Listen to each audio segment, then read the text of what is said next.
సిలువకు అప్పగించి ఆయనని బరబ్బాని విడిపించి యేసయ్యనే సిలువకి వేయాలని కేకలు వేశారు. ఒక వారం క్రితమేమో యేసయ్య కోసం నా కోసం జయము జయము అనొచ్చు ఆయన ఊరేగింపు చేసినటువంటి ఆ రోమా సామ్రాజ్యమే మళ్ళీ సిలువకు అప్పగించారు. ఆయన ఎందుకు సిలువకు అప్పగించారు అని అంటే మనము పాపులము గాను భక్తిహీనులము గాను ఇంకా బలహీనులము గాను ఉండగానే 2024 సంవత్సరాల క్రితమే మనం ఎవరిమో రూపించబడక ముందే ఆయన మన కోసము సిలువలో అర్పణగాను బలిగాను ఉన్నారు. ఎందుకు అని అంటే మనల్ని రక్షించడం కోసము. అంతేకాదు రక్షించబడినటువంటి మనము వెలుపటి ఉన్న ప్రజలకు అన్యులకు అనేకులకు మనము మాదిరికరంగా ఉండాలి. మాదిరి అంటే మన ఆలోచనలు మన ప్రవర్తన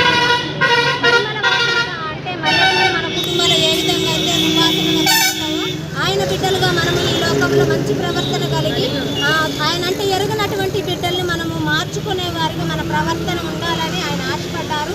అందునిమిత్తమై మనము రక్షణ పొందడమే కాదు కానీ అనేకులను రక్షణ పొందించే వారిగా మన ప్రవర్తనలను మనం సరి చేసుకుంటూ ఆయన వైపు నడిపించే బిడ్డలుగా మనం ఉండాలని ఆయన కోరుకుంటున్నారు. ఆయనకి ఇష్టమైనటువంటి ప్రవర్తన మనము జీవించే బిడ్డలుగా ఉండాలని ఈ కొద్ది మాటలు దేవుడు తన వినికిలో దీవించును గాక.